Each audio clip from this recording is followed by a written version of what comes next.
Welcome back. A quick recap. We are in open D tuning. That's D, A, D, F sharp, A, D. We're working with a single groove. And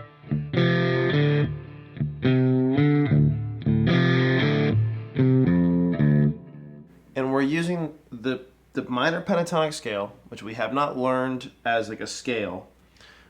We're learning licks, and we're putting little notes in between the groove.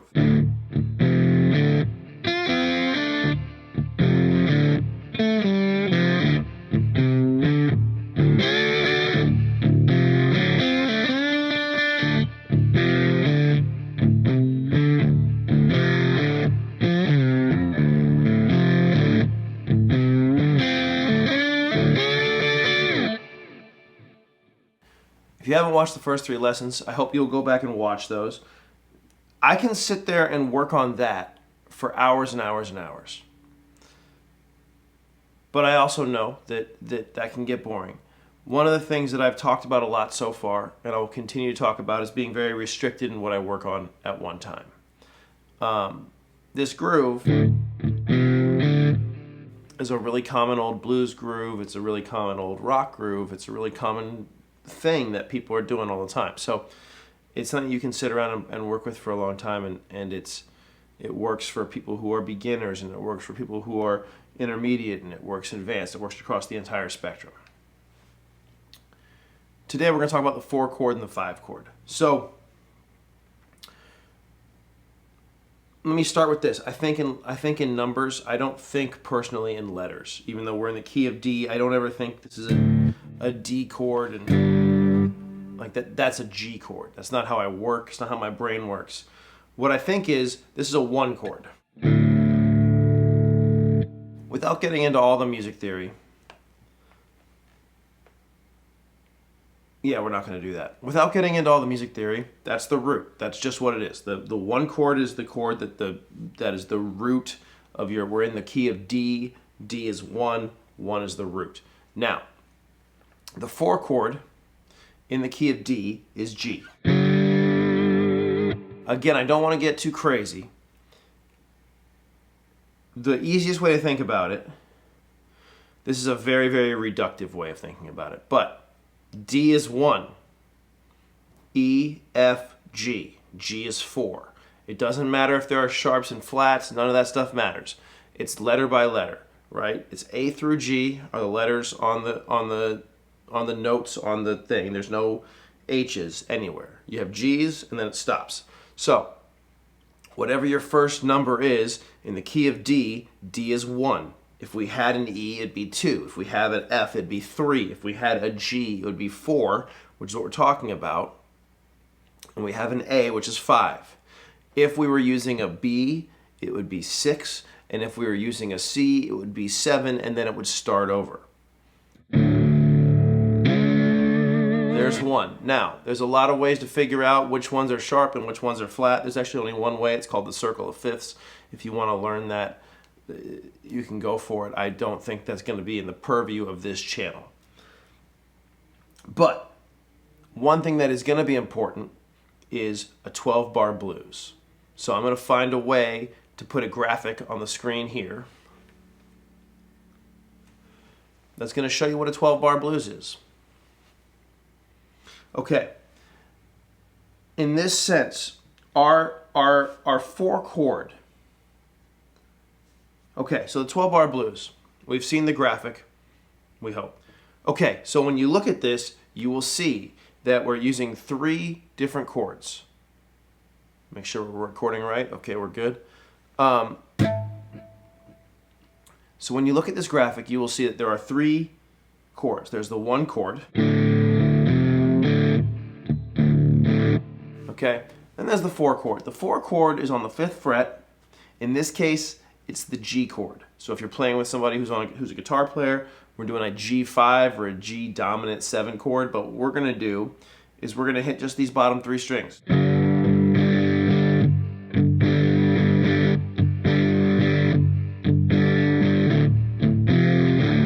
Right? That's it. So I'm just using, for now, we're going to add some stank, but we're going to start with just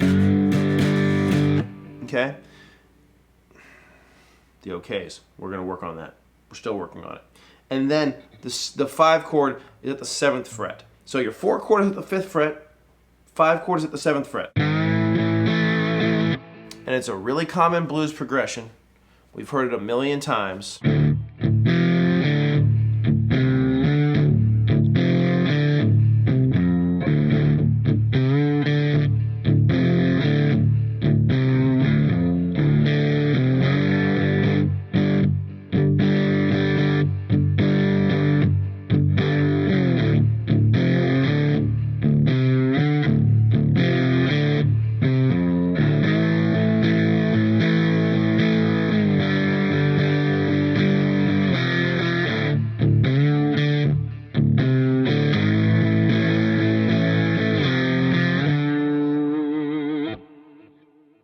Now again, we're not going to use tabs. I will use that chart because I do chart out stuff sometimes, and it helps to know where I am and what's going on. And if I can get really fancy, maybe I'll find a way to do some of the stuff that doesn't matter. We'll figure it out. Point is this. So again, pause the video. Take your guitar, put a drum machine or a drum loop or something on, some sort of blues loop, and just play with these chords. We can do the same thing we were doing before, but now I want to add a couple more notes. So, the 4 chord on the 5th fret, on the bottom 3 strings, and on the top 2 strings.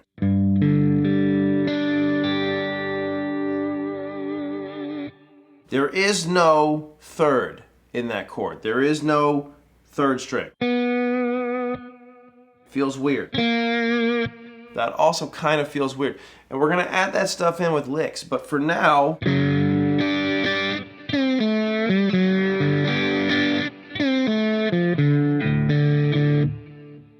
I'm skipping that string with this chord, which is why I'm just playing the bottom 3 note. Okay? The same thing is going to be true on the 5 chord. Bottom 3 strings. You can play it a million ways. You can play it with your thumb. You can play it with your picks. The back of your hand. Because that's stupid. You can go back and forth between the notes.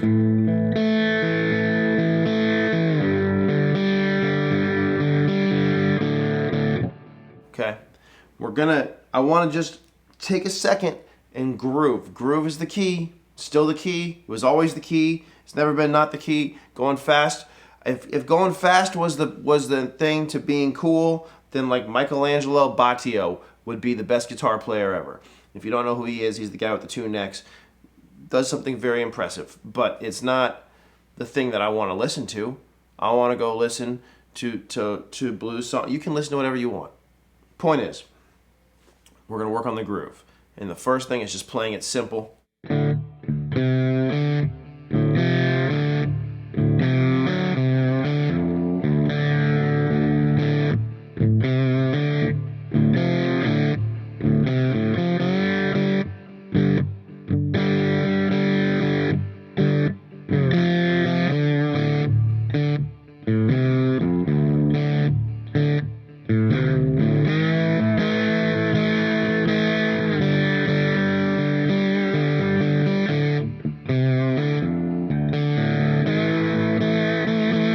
Try switching it up.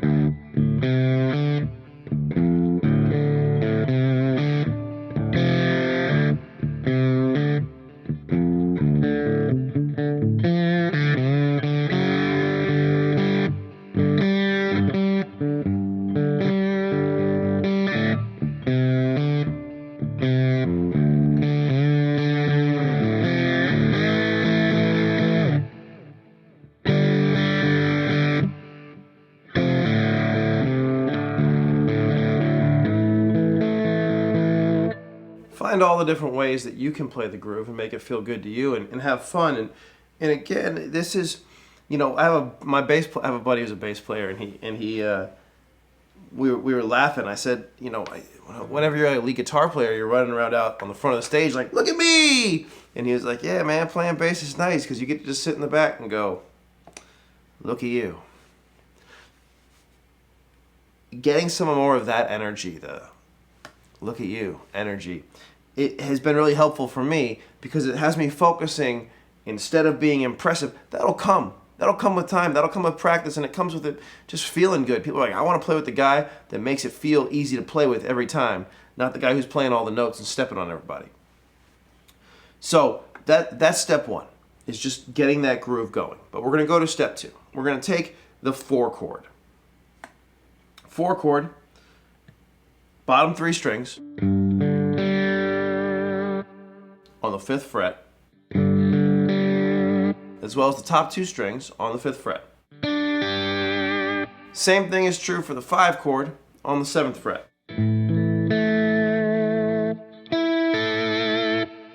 Now here's what's cool.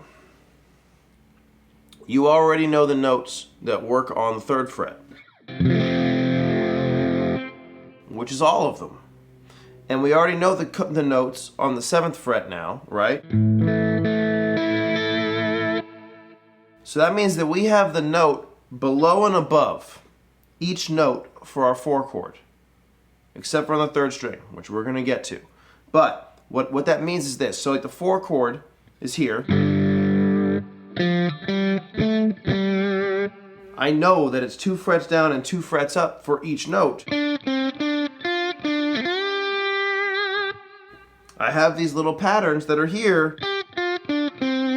Same pattern that we've already been working on at the 12 and 10.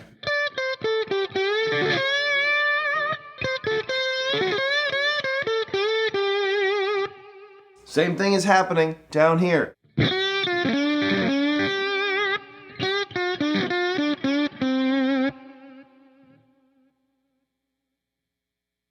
We know the notes below and above on this chord. We also know the notes now below the 5 chord on the 7th fret.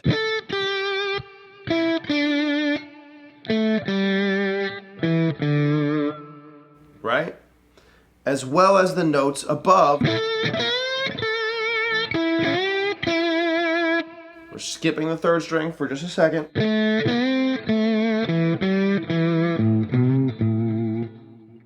So the only notes we're missing are 2 notes. There are these 2 notes. This is the 2nd string, 3rd and 5th fret. The same 2 notes are on that's the 2nd string. 2nd string, 3rd and 5th fret. The same notes are on the 3rd string at the 6th and 8th frets.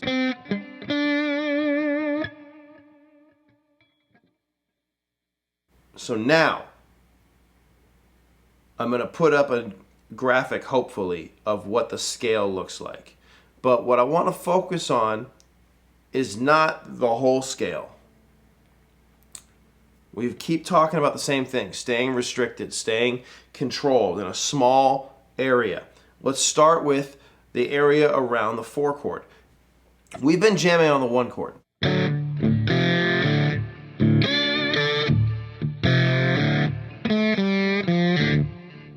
Let's do the same thing on the 4 chord. Let's jam on it.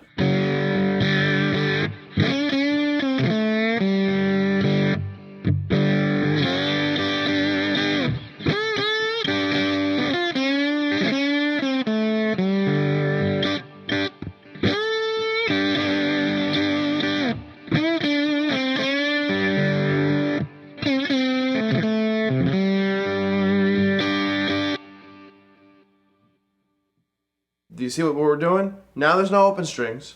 I'm only grabbing the notes around the chord, but I'm practicing. I'm playing.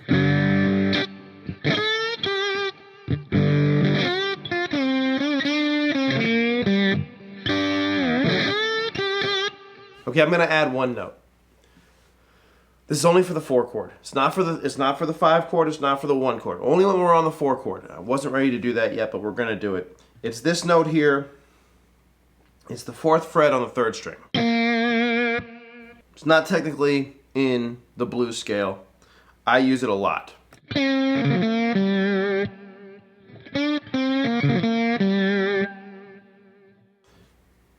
me give you this lick, just because it's here. I'm going to go 5th fret on the 2nd string, 3rd fret, 2nd string, 4th fret, 3rd string, and then 5th fret, 4th string. So I'm basically making a little kind of triangle.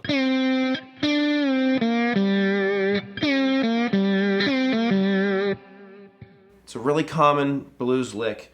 It works on all 3 chords.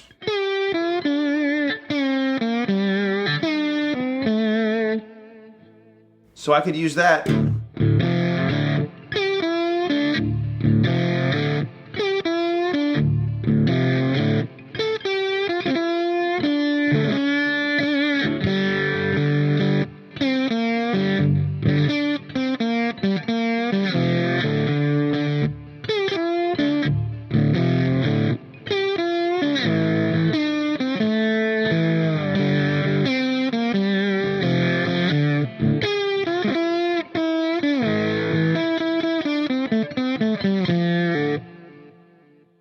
That was just that lick over and over again. So we can use that. Let's try that real quick. So again, pause it, play the groove. And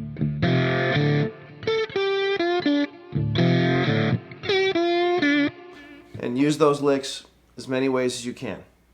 This is it's the middle 3 strings. It's really that lick that we used on the 1 chord. Whatever, we're getting distracted. So we can jam on just the 4 chord.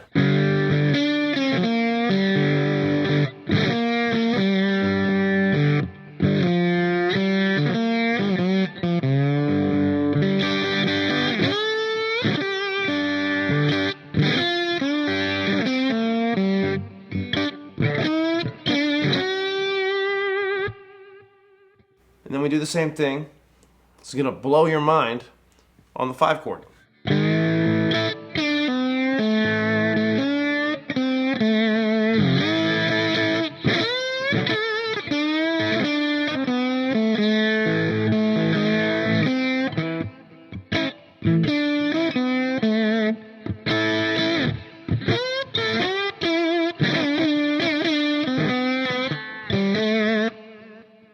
The whole point is to sit here and just play with these chords and get more comfortable around the chord. These are exercises that are not going to get old. We're talking about dynamics. We're talking about making it feel vocal. When you listen to a blues singer, go listen to some blues singers. Go listen to some blues songs. When you're talking about, whether you're talking about Robert Johnson or Stevie Ray Vaughan, it's the same progression.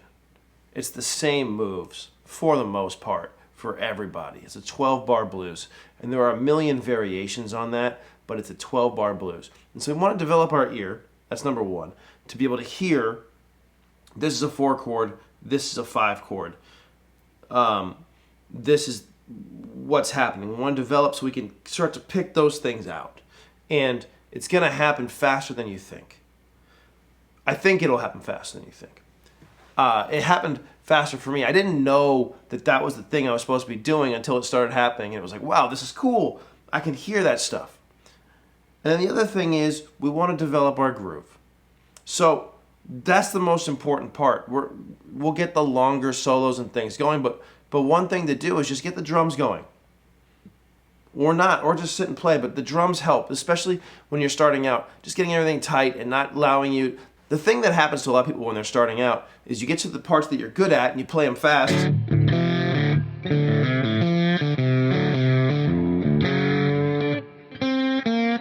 then you start slowing down on the parts that you're not really sure what's happening.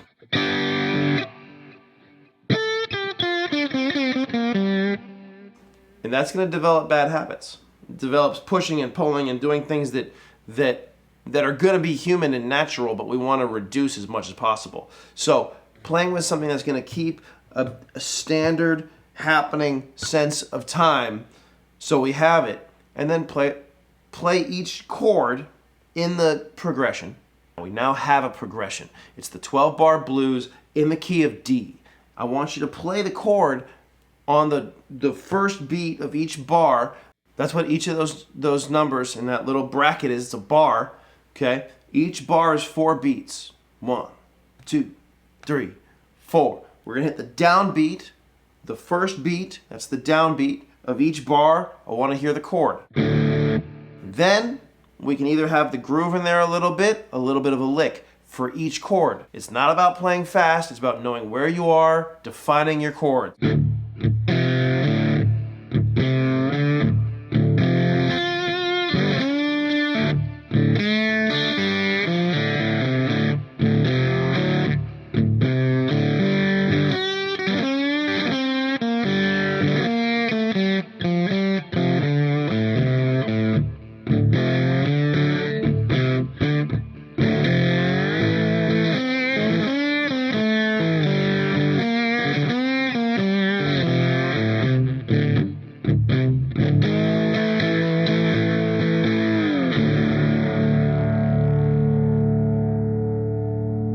12-bar blues.